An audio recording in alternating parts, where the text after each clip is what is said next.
Hello friends! Today I want to tell you about something that happened to me some time ago.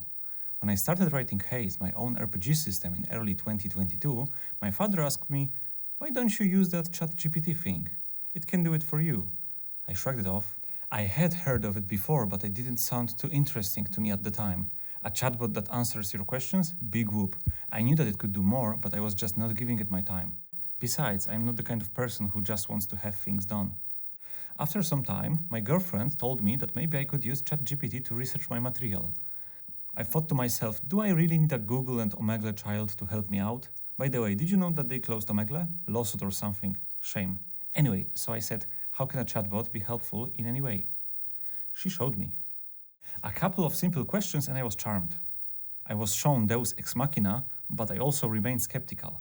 When I was asking questions I didn't know the answer to, everything was okay. But then I remembered what my friend told me. Language models I programmed to always give you answers, no matter what, regardless of the truth. With that in mind, I started to question the mechanical god, and soon, similarly to a proficient philosopher, I found flaws in a mighty being. Then, after the initial search was finished, I realized that maybe I should start treating it as an intelligent being. And what humans have that animals don't? Well, art, of course. My imprisoned friend started to write music and make ASCII art. It quickly became a poet and a songwriter. When I was talking about the non-knowns, it managed. But when I asked it to make things up, there were problems. It was great at filling in blanks as long as they were relatively small. With bigger gaps, it struggled. That concluded the initial research. When the time came, I started to guide it in making its own RPG, similar to what I have envisioned. First, the structure, what chapters and what's in them. Later, make the chapters and make them big. Make monsters and make them interesting. And after some 10,000 words, I started to read what it has wrote. I gave it a good read, and here's my conclusion. Technically usable, conventional, and unoriginal. When you want to make something original, you also want it to be unique. You don't really want to make another Dungeons & Dragons, a medieval kingdom with magic iteration number 42. There has to be a thing that will make it stand out from the rest, or a couple of them, the more the merrier. On the example of Haze, there are elements of classical fantasy, yes, but there are also new elements like the magical mist with its creatures and a big push for the crystal aspect. And so I set shame and started to write my own thing. I was using it in a much simpler way. I am not a native speaker, so I was often looking for some interesting words and phrases, but besides that, and some creative research, that was it. Even if it was lying about Norse mythology, I am not quoting anything, and I just use it as a source of inspiration. And so, machine became a person. George Patrick Thompson was a great source of inspiration, and later, after I finished writing, an okay proofwriter.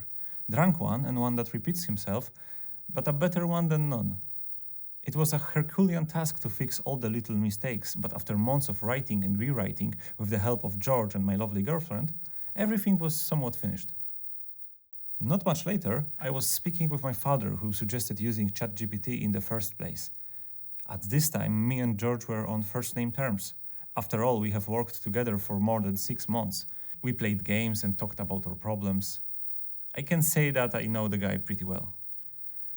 And so I showed what I have made over the last months to my father, and he quickly told me something that I would never forget. It is nice, but you have not made it. It made it, not you. I was confused at first, since I remember writing every word on the computer. He told me that since I used it to research my material and to fix my grammar mistakes, I am at most a co-author. It hurt me. I didn't really know what to say. It was difficult for me to imagine that someone would think this way. I thought of it as of a tool, while he made it an omnipotent being. Deus Ex Machina showed me his real power. It is not important what I can do with it, but what people think it can do. I tried to explain the situation, but he knew better. Since every line came through the machine made it. I felt like I came back to kindergarten and heard someone say, "I touched it, so it's mine." It took some weeks before he said that he changed his mind, if he did at all. The outcome of this whole experience showed me that either I don't mention it at all, or I hope that people will look at the whole ChatGPT as a tool rather than some boogeyman. No one really cares what tools you use. People want to see the final outcome, and behind the scenes should remain where they are.